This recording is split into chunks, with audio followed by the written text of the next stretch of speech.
तर त्यांना तिथं पाठी वाचायला भेटते. देवभूमीने आपला स्वागती. उत्तम भारत जर देवभूमी असेल तर मला महाराष्ट्र संतांची भूमी. जगाच्या पाठीवर एवढे देवस्थान बघा तुम्ही. तिरुपती बालाजीला जा, शिर्डी साईबाबाला जा, कुठेही जा, एकाही देवाच्या पायाला हात लावून दर्शन घेता येत नाही. तुम्ही सगळी फिरलेली मंडळी. बाकी कुठल्याच देवाच्या पायाला हात लावून दर्शन घेता येत नाही. पण या वारकऱ्याच्या पांडुरंगाचं महत्व असं आहे. गोर गरिबासाठी श्रीमंतासाठी दोन देव तयार झाले.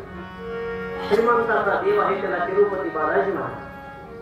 पद्मावती देवीकडनं बालाजीनं घेतलेलं कर्ज आहे. पद्मावती देवीची विवाह करण्यासाठी कुबेराकडनं घेतलेलं बालाजीनं कर्ज आहे. आणि ते कर्ज परतफेड करण्यासाठी लोक तिथं सुवर्ण दान करतात, कांचन दान म्हणतात.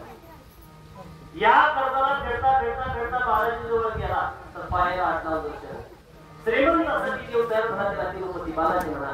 आणि गोर गरिबासाठी चटणी भाकरी खाण्यासाठी देव तयार झाला त्याला पंढरीचा विठोबा म्हणायला. पायाला हात लावून दर्शन. बाकी देव आहे पायाला हात लावून दर्शन. माझ्या विठोबाचा कैसा प्रेम भाव आपणची देव होय. आज त्याच्या पायाला हात लावून दर्शन घ्यावं येतं. समचरण होती हृदयमणी साजरी तेथे माझी हरिसृष्टी राहो.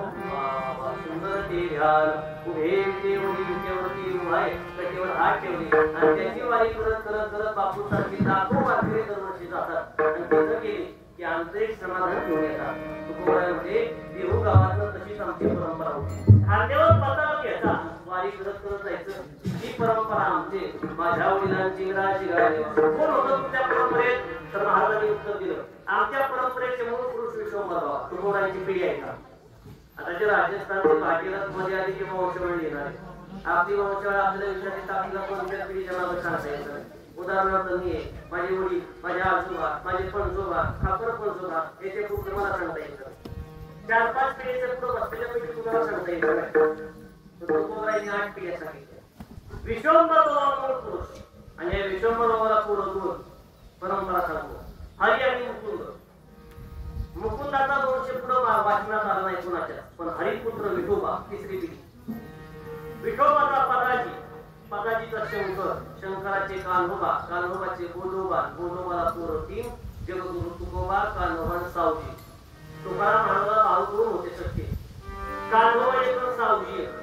तुकाराम महाराज म्हणजे विश्वंभर बाबापासून आतापर्यंत माझ्या वडिलांची निराशी आहे आमची परंपरा. तुझी चरण सेवा पालना. आता सेवा सेवा सेवा what is the exact definition of सेवा म्हणायची कशाला सेवा. सर्व्हिस शब्दाचा अर्थ काय. 2 प्रकार पडतात सर्व्हिसचे सेवेचे.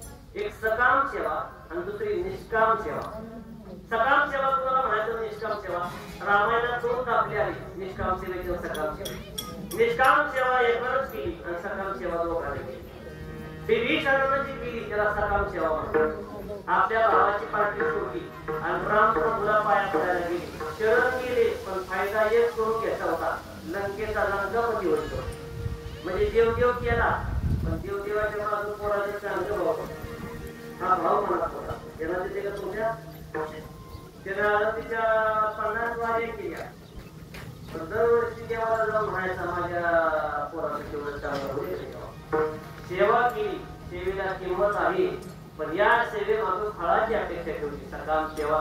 दुसरी एक सेवा केली म्हणजे किष्किंधा नदीची मालकं होती. किष्किंधा नदीचा एक सुग्रीव होता आणि त्याचा भाऊ वाली. वालीनं शरणागती पत्करली नाही पण सुग्रीवानं रामाची शरणागती पत्करली. आणि देवाचं हृदय जो मध्ये होय आनंद शरण त्याच्या निवारी जन्म मरण या लागी शरण शरण सुग्रीव शरण आला म्हणून देवानं वालीला मारून टाकलं रामप्रभूनं. आणि सुग्रीवाला किष्किंधा नगरीचा राजा केला. बसलेल्या मंडळीवर उत्तर द्या. सुग्रीवानं सेवा केली नाही का. केली पण सेवे मागून काहीतरी घडू याला सकाम सेवा. पण महाराज म्हणजे सकाम सेवा आमच्या परंपरेत नाही. आमच्या परंपरेत सेवा फक्त निष्कामच आहे. कारण आमच्या परंपरेच्या कुणी काही मागितच नाही. काही मागणी आम्हा वडिलांची मग तुमची सेवा म्हणजे नेमकं काय. महाराज सेवेचा प्रकार आहे. आमच्या परंपरेच्या लोकांनी नेमकं काय करायचं. घालून टांग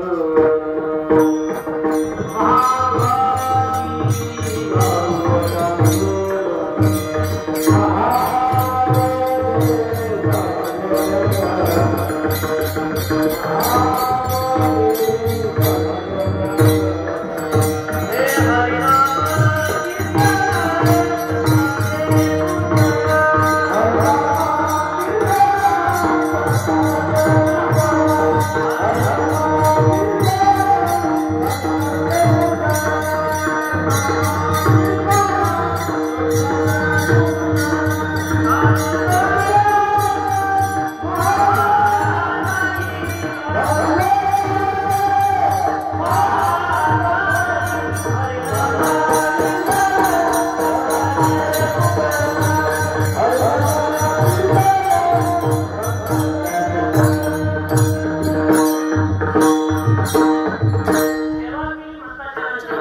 फोटो काढू नाही ना माणसं किती काम